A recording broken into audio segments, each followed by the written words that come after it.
Unit is referring to its radius. So what's the radius of this unit circle? Yeah, unit. When you hear the word unit, what do you think of? What number? Yeah, just 1. So a unit circle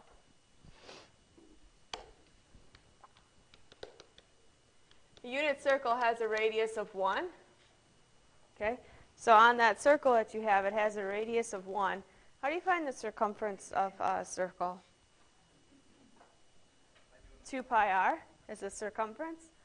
So what would be the circumference of the unit circle if your radius is 1? So if your radius equals 1, what would the circumference be? The circumference is 2 pi. And that's how we actually define radians. Okay? So going 1 full time around the circle is equal to 2 pi. So if we start at one point of the circle and we go all the way around to the other, to right where we started, it's equal to 2 pi. How many degrees is that worth? 360. So for radians, 360 degrees is the same as 2 pi. And like I said, that radian measurement comes from the circumference of a unit circle. Okay? And that's going to be our conversion from degrees to radians. Is there a way how we could simplify that?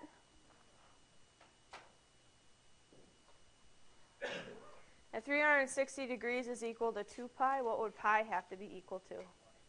180. So we could also say 180 degrees is equal to pi. So on your unit circle, you're going to want to start labeling a few things here. So we definitely have those two axes going right down the middle. We have the x and the y axis on your unit circle. Start off at 0 degrees is going to be the place directly off to the right-hand side. Yeah, that's 0 degrees. Now where would 180 be from here? Yeah, great, right across the other side. So the other side going directly to the left is 180 degrees, which is also pi. So you can also label that as pi. So it has those two measurements, depending on if we're talking about radians or if we're talking about degrees. Okay. So what we're going to do is we are going to convert from degrees to radians. Okay. So 60 degrees, we want to convert it to radians. Well, here's our conversion ratio. 180 degrees equals pi radians. So if you currently have degrees, and we want to cancel the degrees out, where do the degrees need to be? No. Do you mean right next to each other? That doesn't cancel degrees out. Think about your dimensional analysis in physical science or in chemistry or in biology. Anytime you do any type of unit conversions, if you have one unit in the numerator and you want to cancel it, where does that unit also have to be? In the denominator. So here this unit is degrees and it's in the numerator. So where do I need the 180 degrees to be? In the denominator. And then pi would be in the numerator. Now we're not going to write this out as a decimal, we're going to write these out exact. Okay, so anytime we see pi in there, for radians we want pi to be in our answer. So essentially when we're converting this into radians, here the degrees cancel, and we have 60 over 180. We just need to simplify that down as a fraction. So what is 60 over 180 simplified down to? 1/3. But then there's a pi up in the numerator, so we would say this is pi over 3. Yeah, they are. They're both in the numerator. There is no x. You're just multiplying. Okay. So now there are, in your first quadrant of your unit circle, there are 3 angle marks coming up. These are 3 angle marks that stand for some standard angles that we work with all the time. And the highest one up is 60 degrees. So you can fill in 60 degrees there. And also that it's the same as pi over 3. Okay. So we found that conversion. So now you can use that conversion on your unit circle anytime you want to. Okay, 175 degrees. So how are we going to convert this to radians? Okay, so we're going to times it by pi over 180 degrees. So now our degrees cancel, so now we can have it in radians. So we now need to just simplify what 175 over 180 is. And for this, if you are not good, like this one, many of you may not be able to simplify quickly in your head. This is where your fraction button is going to come into play. So on your calculators, if you do 175 and then your A over B over C button and 180 and just hit equals, it simplifies it for you. Okay, so 35/36 is what 175 over 180 simplifies to, and where does pi go? On the top. So you'd say that this is 35 pi over 36, and that's your angle in radians. Okay, that's not a very common angle, so we don't have a specific spot for that on our unit circle. Okay. So now we want to go the other way. So now we want to convert from radians to degrees. Okay, so now I have a value in radians and I want to go to degrees. So here we have 5 pi over 6. So now what would I multiply by to convert this to degrees?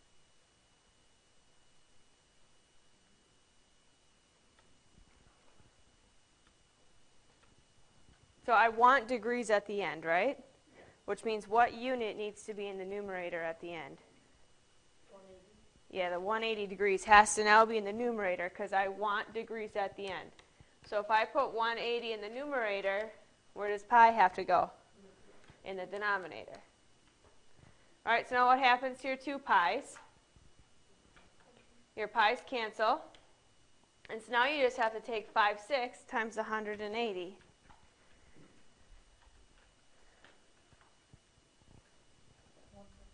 That is 150 degrees. 150 degrees is another one of our special angles up there. 150 degrees, which quadrant would that be in? Yeah, what's that number?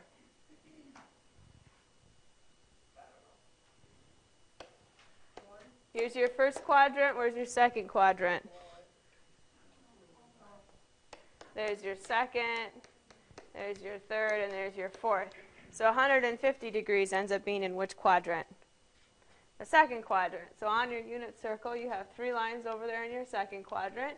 Which line do you think represents the 150 degrees? It's the one that's closest to the 180. So it's 150 degrees, and we have found out that that's 5 pi over 6.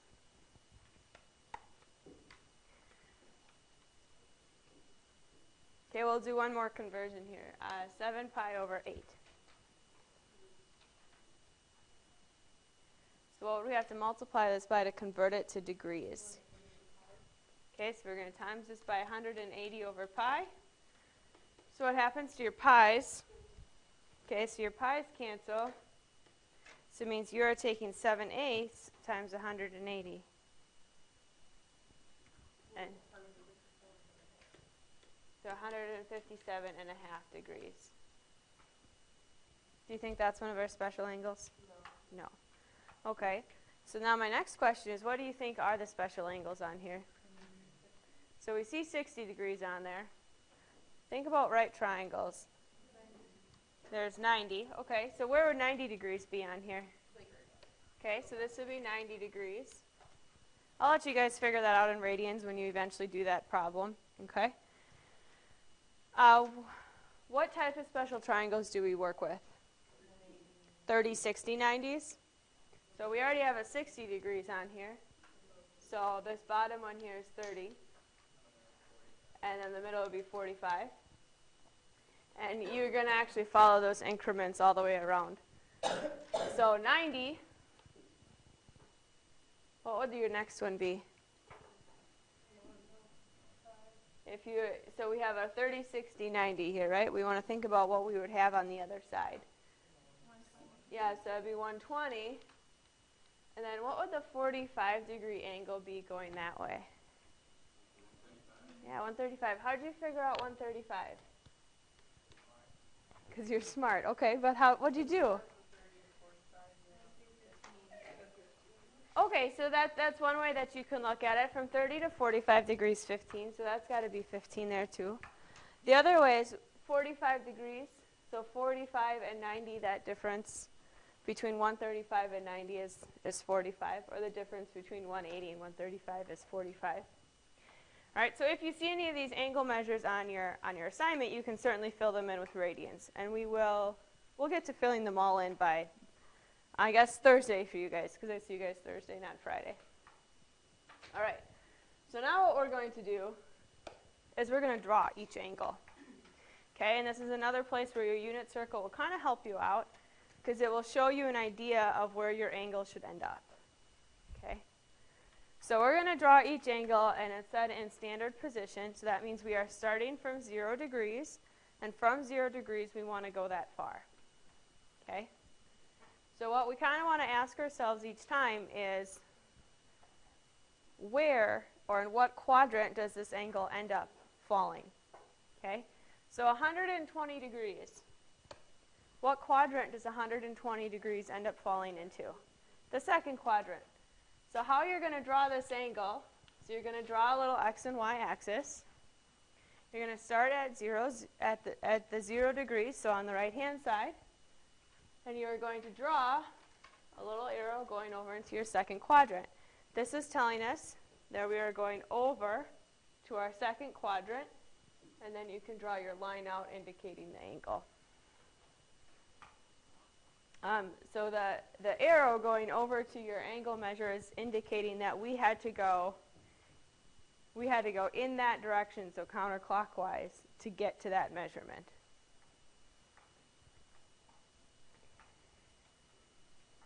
Okay, our second example here says negative 300 degrees. Well, what do you think the negative sign means?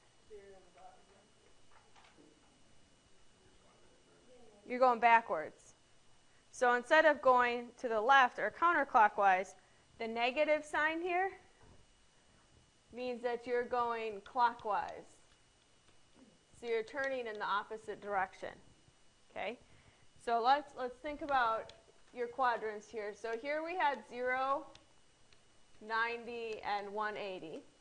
Right? What would going directly down, what would that be?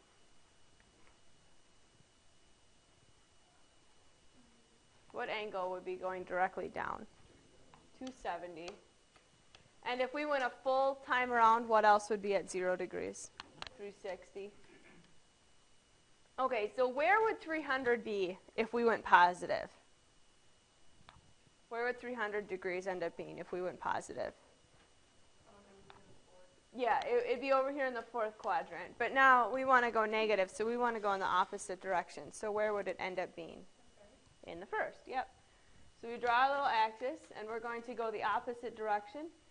So we're going to draw this going clockwise with our arrow on, and our angle, which actually ends up being in the first quadrant.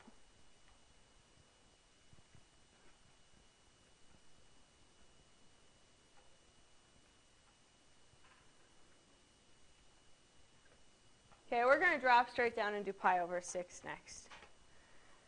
So pi over 6. There are two ways that you can do this. Since we're just starting to work with radians, some of you might find it very beneficial to convert this to degrees first, okay, until you get more comfortable with the radians. But does anyone have a guess as to where pi over 6 would end up falling? Yeah, it's probably going to be in the first quadrant, but let's double check that by figuring out what it is in degrees. So how would we figure out what pi over 6 is in degrees? Yep, times it by 180 degrees over pi. So your pi's cancel, and so you need to figure out what 1/6 of 180 is. 30. So what was our prediction, right? That 30 degrees was in our first quadrant. Yep.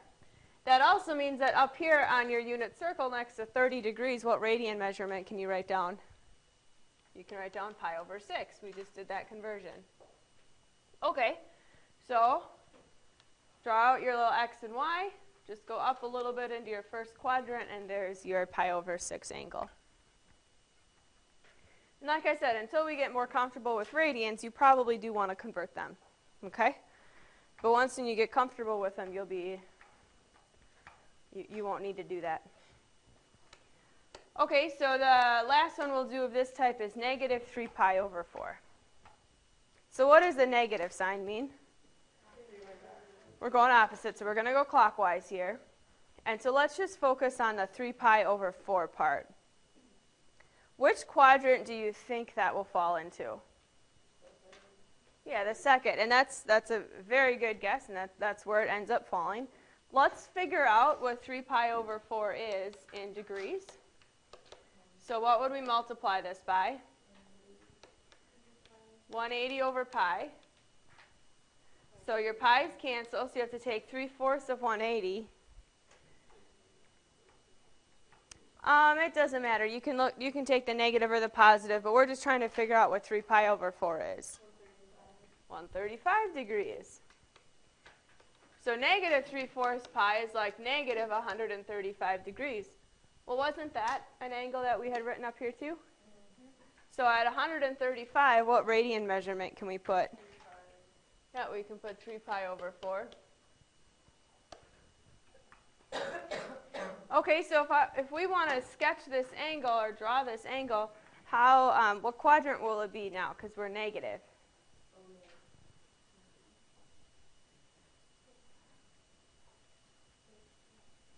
Well, if we're positive, we end up in the second quadrant. So now if we go negative, we'd end up in the third. Yep.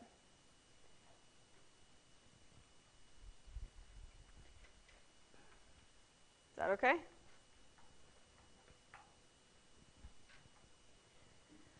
Okay, so now we're going to work with this a little bit more. Oh. Mm-hmm.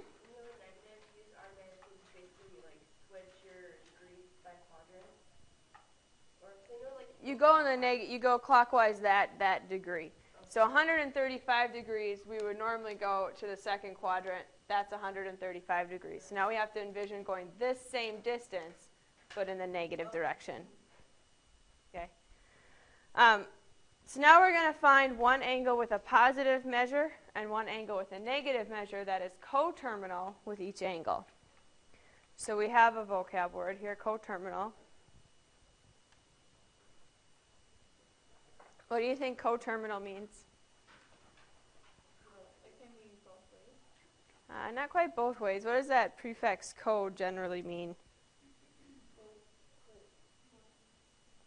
Like they're usually like together working on stuff. So coterminal means that we're going to have two angles that actually end up falling in the same exact spot. So for example, up here, when we start drawing our unit circle out, this is 0 degrees, but that is also 360 degrees. So 0 degrees and 360 degrees, we would say are coterminal, because they end up falling in the exact same spot. Okay? If I wanted to find another angle measure that's coterminal with 30 degrees, what could I do to this? I could just add 360 to it. So 30 degrees would be coterminal with 390 degrees. Okay? So at any angle measure, if I want to find something that's coterminal with it, if I have degrees, I can just add 360 to it or subtract 360 to it. If we wanted to get a negative measurement, we'd probably have to subtract. Coterminal for radians, instead of adding or subtracting 360, if we're dealing with radians, what would we have to add or subtract? 2 pi. Okay, because 2 pi is equivalent to 360 degrees.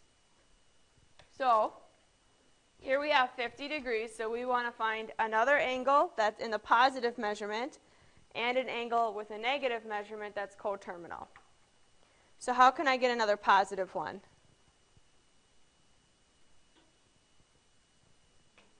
Yeah, so I could take 50 degrees and I can add 360 to it. So what's 50 plus 360? 410. So one of my angles that would be coterminal would be 410 degrees. Now I want to find one with a negative measurement. So how could I find one with a negative measurement? minus 360. So 50 minus 360, negative 310. So negative 310 degrees would be our measurement, our negative measure that's also coterminal. Okay, and you could find really infinitely many angles that are coterminal. You could just keep adding 360 and adding 360 and keep getting more and more and more angles that actually end up falling in the same spot. So now we're going to do this with radians. And we're going to keep it in radians to convert. Okay, so we've got 5 pi over 6.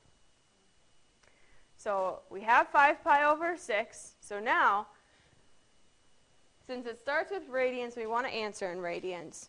So instead of adding 360 to this, what would I add to this? Yeah, I'd add 2 pi. So 5 pi over 6, and we have to add 2 pi to it.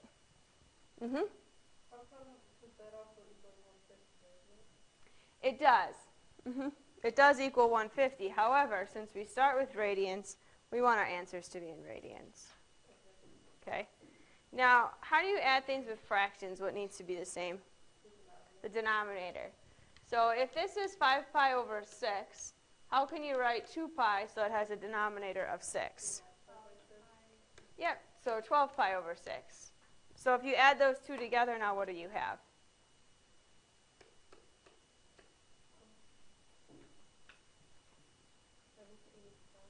Yep, 17 pi over 6. So 17 pi over 6 would be our positive measurement. How would we find our negative measurement then? Subtract it. So 5 pi over 6, what would we subtract from it? 2 pi, which we can write as 12 pi over 6. So what's 5 pi over 6 minus 12 pi over 6? Yep, negative 7 pi over 6. So there we have two measurements, one with a positive angle and one with a negative angle measurement. And we're going to have to stop there for today.